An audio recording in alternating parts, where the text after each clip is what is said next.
Amici bellini, mamma mia, valeva la pena svegliarsi presto e ascoltare questa conferenza, perché è successo di tutto e si è detto di tutto. Io faccio i miei disegnini del pallone. Andiamo a tirare le fila e parliamo anche un po' dell'Inter, perché in teoria ci sarebbe una partita da giocare domani. Cominciamo.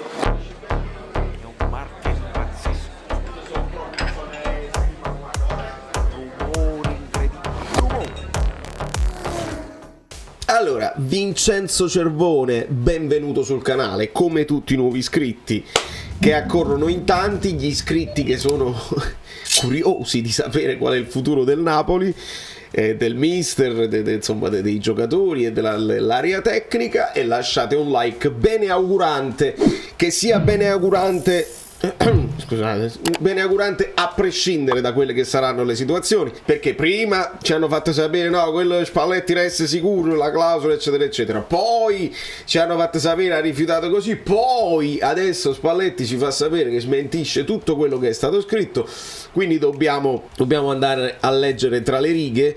Con una Brabham tattica noi siamo pronti ad ipotizzare una formazione, perché la notizia è che Kvara si è allenato, quindi potrebbe essere dell'11 titolare. Andiamoci a vedere. Comunque, allora, si parte con Ugolini, con Sky, che chiede delle ali tarpare le ali. Ovviamente le frasi di De Laurentiis che sono uscite ieri, che hanno quel sapore classico, no? Di De Laurentiis che dice io non posso, come vi ho detto qualche video fa, non posso trattenere nessuno, non tratteniamo nessuno, non posso tarpare le ali a chi vuole volare via.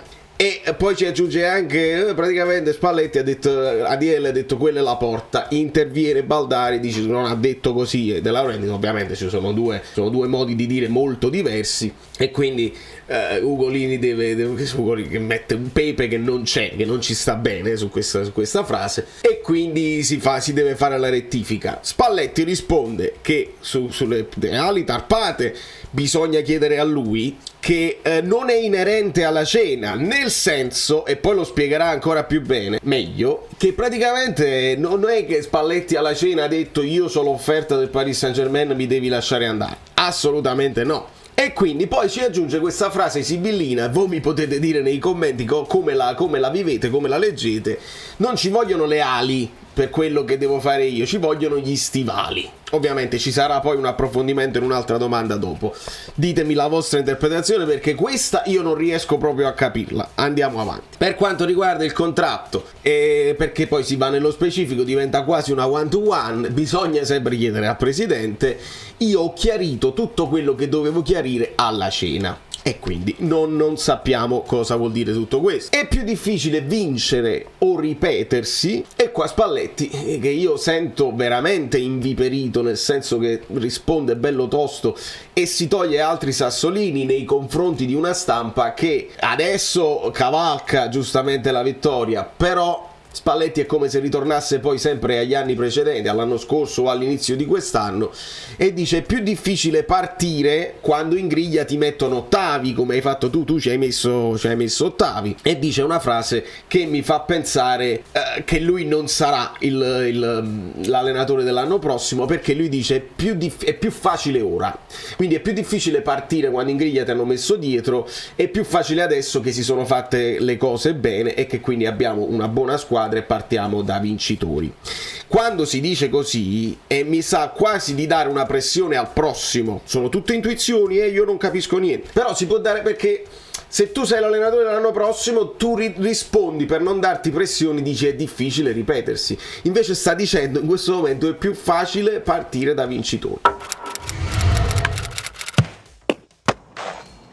È una cosa strana per un allenatore che resta e che deve lavorare per l'anno prossimo. Andiamo avanti, poi aggiunge pure io sono coraggioso, e qua è un richiamo sicuramente a quello che si è detto a Spalletti l'anno scorso, dove si è accusato di avere un po' il braccino, sai, il non utilizzare Mertens con Osimhen nei momenti in cui l'equilibrio prima dell'attacco, e insomma io sono coraggioso, dice Spalletti. Lo stimolo, l'Inter che è anche finalista di Champions, e Spalletti ci ricorda quella cosa che vi sto dicendo da un po' di tempo, che lo stimolo è batterle tutte, l'Inter è l'unica che non abbiamo battuto quest'anno, e quindi serve battere l'Inter proprio per completezza del percorso, sarebbe bellissimo, e fa i complimenti all'Inter ma anche alla Roma e anche alla Fiorentina, perché le squadre italiane fanno bene a loro stesse ma fanno bene anche a me, a noi, a tutto il movimento del calcio italiano. Ci sono margini di crescita. Spalletti ci ricorda che la squadra è molto giovane, quindi sì, ci sono e si può far meglio. 2 anni fa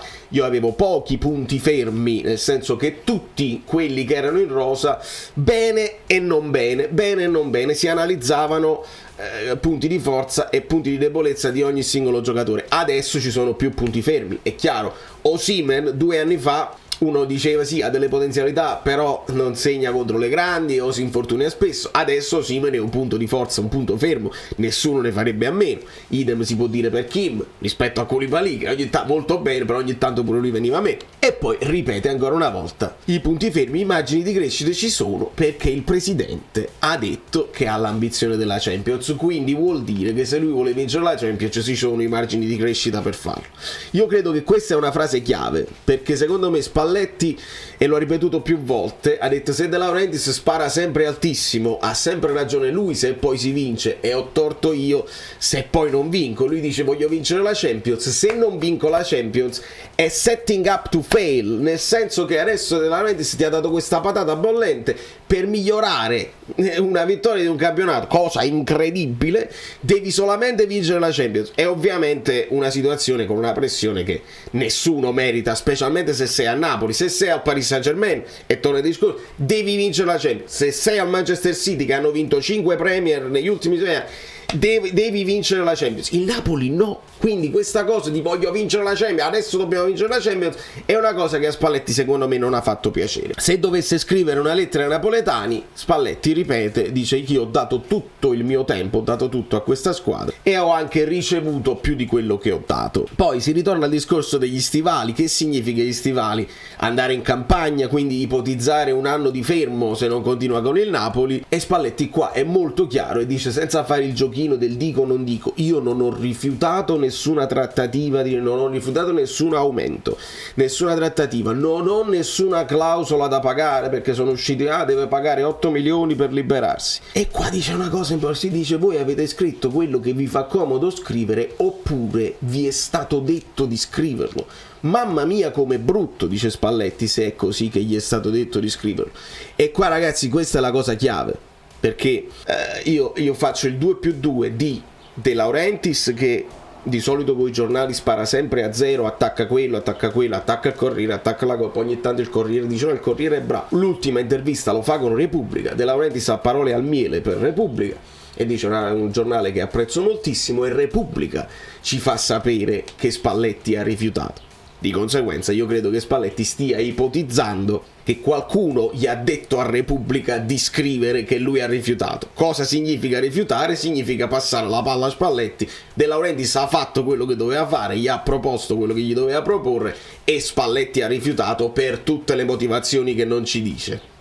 Quindi ci deve far riflettere questa cosa, non è la prima volta. Sappiamo che molto spesso quando poi si arriva a fine rapporto, pensate Mertens, pensate Koulibaly, pensate Sarri, pensate, ci sono tantissimi esempi, si fa sapere De Laurentiis che lui offre ma gli altri rifiutano perché hanno qualcosa di meglio da fare, e di conseguenza passa la palla al tifoso che deve giudicare quello che è stato, e si finisce sempre a dividere, è sempre divisivo. Io sono d'accordo con quella, io sono d'accordo con quell'altro, e così è un peccato. Chiedete a Di Lorenzo, chiedete a Santoro quello che ho detto negli spogliatoi, e insomma ci ripete l'importanza di un gruppo unito, batte molto sul gruppo Spalletti, anche la figura di Santoro che viene rimessa al centro del discorso, e poi insiste, dice: siete tutti d'accordo, che si riferisce sempre all'ambiente dei giornalisti e alla presidenza, che adesso bisogna vincere la Champions. È proprio, se l'è legata proprio al dito, non gli è piaciuta proprio questa cosa. A Napoli l'ambiente crea difficoltà, ma poi la città rimette tutto a posto. Quindi quando parla di ambiente, Spalletti ci tiene ad escludere i tifosi da questo discorso, e quindi fate 2 più 2 anche in questo caso. Si incatena per qualcuno, cioè cercano una domanda, dice qualcuno che lei non vuole che proprio vada. Ovviamente quando si parla di incatenarsi si torna al discorso di Spalletti che si sarebbe incatenato per non lasciare andare via Koulibaly. Ricordiamoci che Koulibaly aveva la fascia, abbiamo fatto la fascia extra large per Koulibaly, e quindi ti puoi incatenare quando vuoi tu, ma quando vanno. Spalletti in questo caso non fa nomi perché sarebbe assurdo fare nomi, e riporta il discorso sull'assieme, su tutto il gruppo che a lui piace. Poi domanda molto negli interstizi delle fantasie dei tifosi. Si potrà dire ai tifosi almeno che da qui a 3 anni lei non va alla Juve? Perché ovviamente c'è sempre il discorso, ritorna a Sarri, dice Sarri invece di andare direttamente alla Juve, cosa che il napoletano poi non ammette, perché ricordiamo Higuain fa un passaggio al Chelsea e poi va alla Juve. Adesso sta uscendo anche questo discorso che De Laurentiis non vorrebbe liberare Giuntoli, che ha ancora un altro anno di contratto in Italia, lo lascerebbe andare solamente all'estero e potrebbe fare lo stesso triangolo, no? Giuntoli va un anno, per esempio, leggevo che Fabio Versatile, mi pare, tra gli abbonati, va al West Ham un anno e poi va alla Juve, e quindi si cerca di capire se Spalletti non fa anche lui questo triangolo. Spalletti fa mamma mia, risponde e non risponde, perché è una domanda dal suo punto di vista assurda. E poi Spalletti ci ha sempre detto io penso anno dopo anno, ecco perché nelle riflessioni che facciamo anche con gli amici è difficile poi dare una risposta definitiva. Dice Spalletti ha questo futuro in mente. Spalletti probabilmente vuole lavorare anno dopo anno, e se gli chiedono un contratto lungo, il ciclo, e diventare poi un condottiero a lungo termine, lui vuole vedere anno dopo anno quello che succede, perché se gli chiedi devo vincere la Champions e poi vendi Osimhen e poi quello che arriva deve carbonara, è difficile così. E quindi lui vuole, secondo me, anche se sono d'accordo su questo, vuole pensare anno dopo anno. Come sta? Io sto benissimo, non sono stanco, ma lei è felice? Non lo so. Quando salgo le scale c'è il tappetino della felicità, il tappetino della non felicità, non so dove finisco.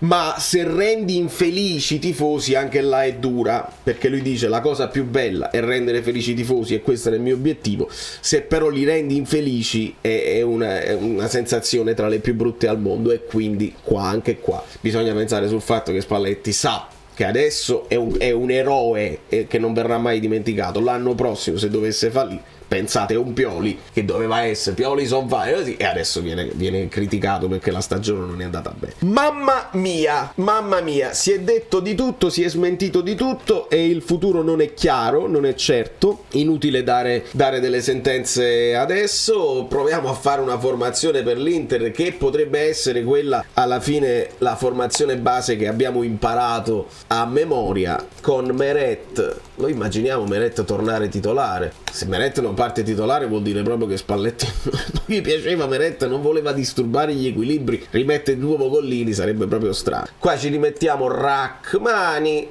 con Di Lorenzo lì, Kim, e qua insistiamo con Olivera. Sappiamo che Mario Luis sta ricominciando ad allenarsi, quindi potremmo vederlo per la prossima o per l'ultima partita. Credo che non è ancora prontissimo per partire da titolare. Lobotka qui.